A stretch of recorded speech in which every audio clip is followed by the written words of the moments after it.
All right, at long last, I am back with another writing update video. It has been the most ridiculous morning trying to get this filmed. I'm going to talk a little bit more about flexibility in this video and how I'm learning to deal with that. Or not deal with, trying to learn how to be more flexible. Practice flexibility. But my plan originally was to film this first thing in the morning, get it edited, get it posted, and then I could kind of put February to bed, and then my writing session for the afternoon was going to be all the new items that I have ready for March. What ended up happening was that both my batteries were dead for the camera, and I kept trying to charge them and it wasn't working, and it took like an hour and a half to finally actually get them charging. So I had to do my writing session for the day this morning, and now I'm taking my afternoon time to film, edit, post this video. So again, flexibility. But whatever, I'm glad you're here. I'm excited to talk about everything that I have been doing this month. Like I did last time, it's going to be a bit more casual. I have all my notes on my phone, tell you a little bit about the things that I really enjoyed doing this month, things that I've been learning, and then kind of give you an idea of what's coming up for this month. So I'm going to go ahead and just get right on into it. So like I said in the last video, February was for world building, which, as I said, I typically have beef with, and that did not change. My first item on my things I'm having fun with list is not much. It's a little drastic. It was fine. I will admit though, this month was a little tough because like I said, world building is just not my strong suit. It's always really intimidating and difficult for me. And I did learn a lot and I managed to accomplish a lot, but at the same time, just every single step of the way, I felt so unmotivated because I just didn't want to do it.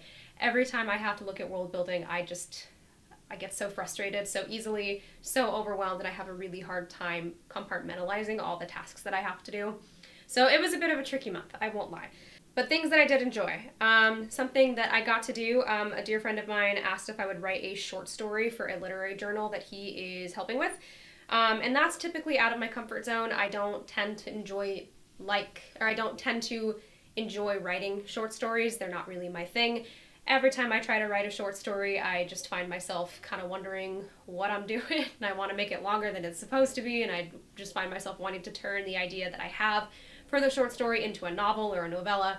So short stories, not really my forte, but I had a lot of fun with this one. I really liked the idea. It was a very rewarding experience. So just another, example of how pushing yourself out of your comfort zone, especially creatively, can be really good for you. A lesson I constantly have to teach myself or remind myself of because I'm cozy in here in my comfort zone. I don't know. But yeah, so that was really cool. I'm glad I got to do that. And that was a bulk of the writing time that I spent this month, was getting that done. Just because, again, short stories take a lot more out of me. They're a little bit more difficult for me to write. They take a little bit more time just because I have to be so much more intentional about the way I'm doing it. And because it just doesn't come naturally to me, it just takes me longer to come up with ideas and get them down on the page. So took a little more time than I was expecting, but I had a lot of fun with it and I'm pretty proud of it. Next item, yes, world building was hard, but what I learned was interesting. So I did get to read a couple of really interesting world building books, and I have a world building workbook that I used. Oh, hold on, I will show you. I have them. I almost spilled my candle. We don't want to do that. The first thing that I used was The Prophetic Imagination by Walter Brueggemann. This was a very theologically dense book, but I think I'm a little too close to the camera. I had a lot of fun reading it. It did take a good deal of time. You can see all my sticky notes, had a lot of things I underlined, highlighted, etc. I'm working a lot with the idea of prophecies, of ancient prophecies, and how they're kind of baked into religion, really playing around a lot with religion in this fantasy story of mine. So this was a really cool resource, and I had a lot of fun kind of digging deeper into what prophecies were actually meant for, especially in the biblical context, and just gave me a lot of really good ideas to work with. So that was very cool. That's the book falling. Next, I have On Writing and World Building, Volume 3 by Timothy Hickson. This guy is my favorite resource for world building. If you have not checked him out, he's a very big YouTube channel, Hello Future Me. He does a bunch of videos on writing and world building specifically, and he has adapted several of those videos to 3 separate volumes of written text. So this is just the third one. I hadn't gotten around to it yet.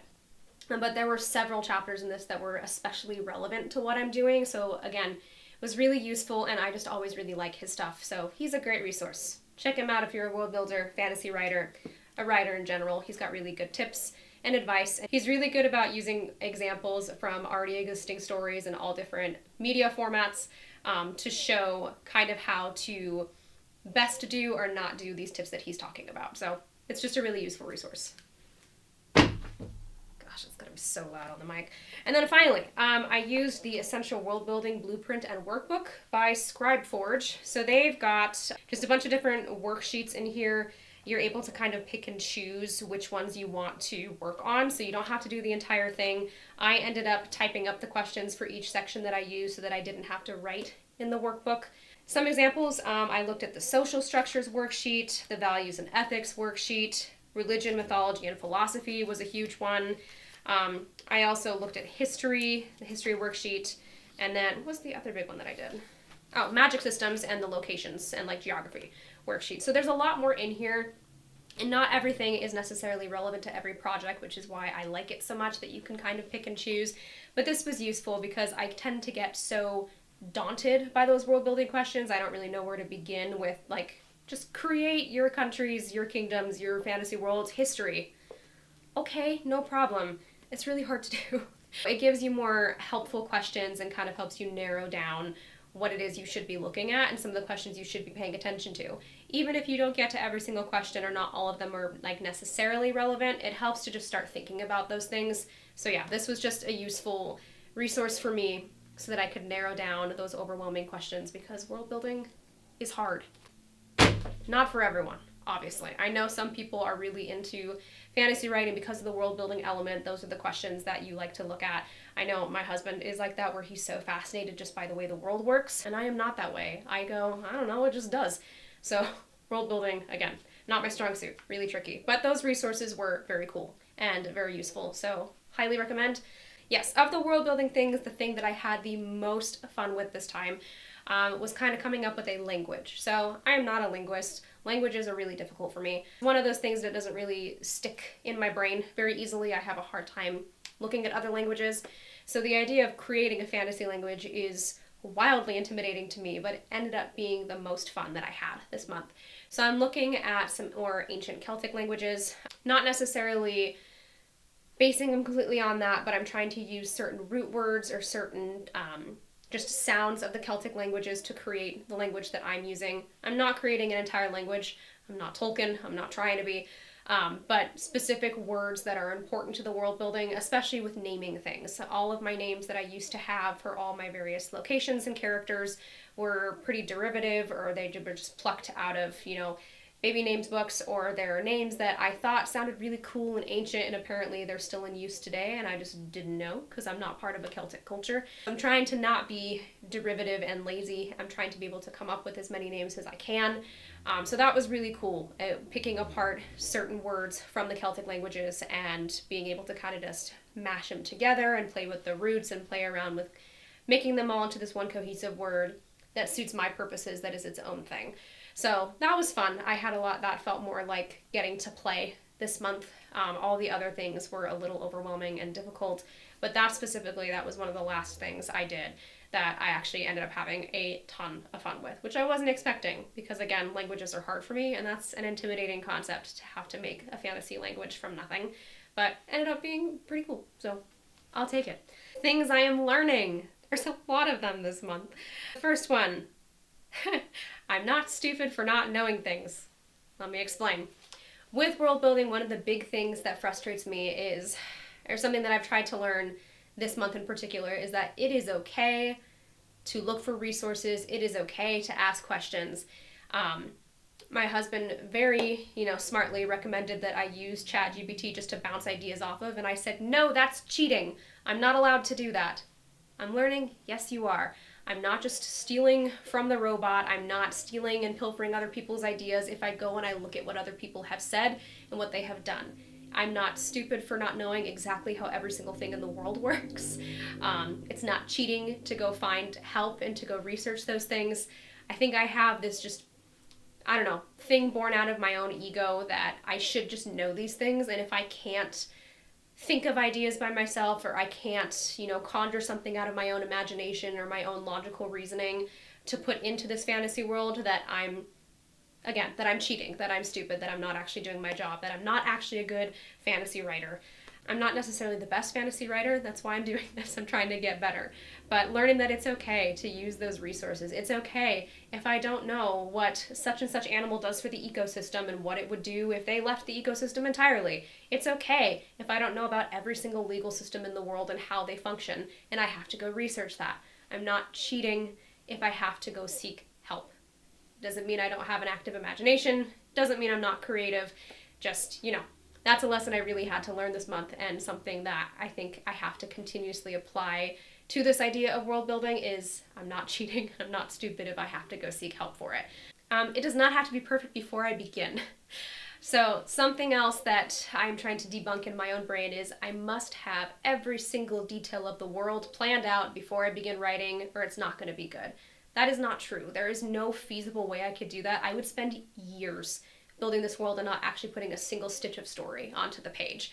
So having to accept that I got as close as I could with the world building stuff this month, and I will still be tinkering a little bit with it this month as well, or this upcoming month, this month of March as well. The fact that it's not finished beforehand doesn't mean it's going to fail, and it's actually going to be okay. Again, something that I've heard is that a lot of people will fall into that world building trap of this idea of needing to know every single detail before you begin, or you can't really figure it out, or it's not going to make sense.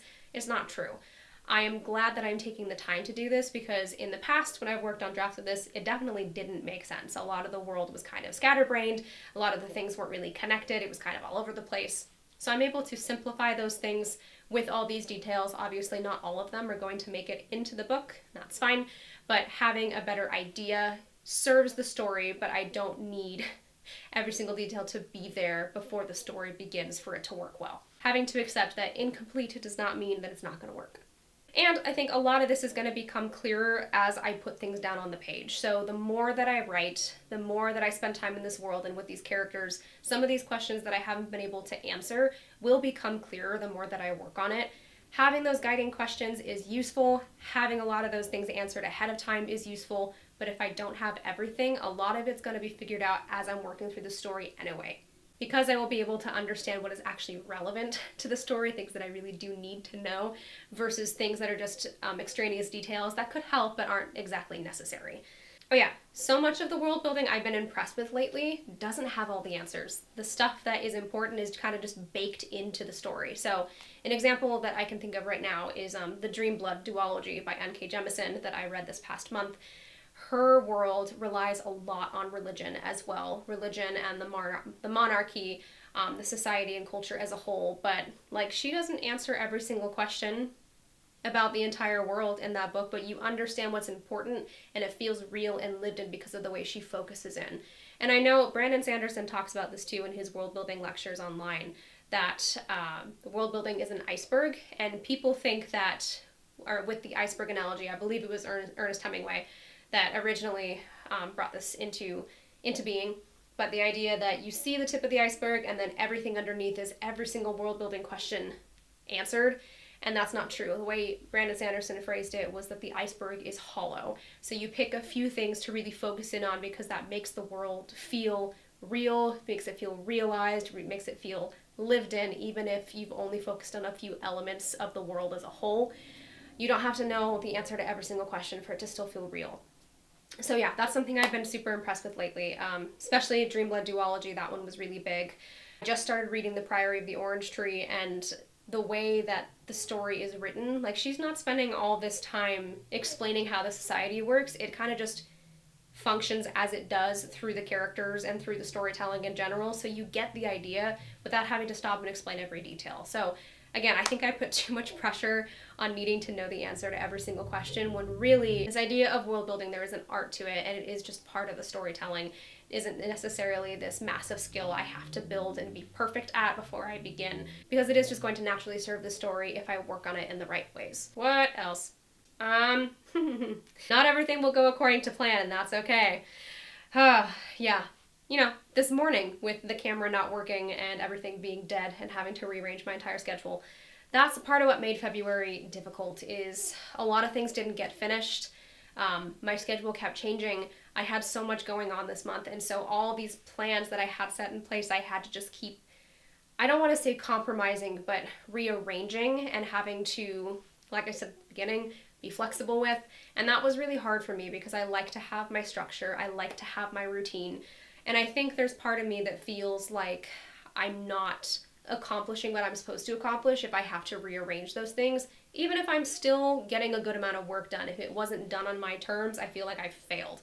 And I know that's not true. I know it logically, but there is just this anxious piece of me that says that that is the case. And I'm having to learn to fight against that and learn that it's okay to be flexible with those things. And the fact that I didn't complete my goal this month doesn't mean I've completely failed at the world building thing. Did I finish all the worksheets? Not by a long shot. Did I get most of them done and the ones that mattered finished? Yes, I did. Did I write a short story even though I'm not very good at them and it actually turned out okay? Yeah, I did that too.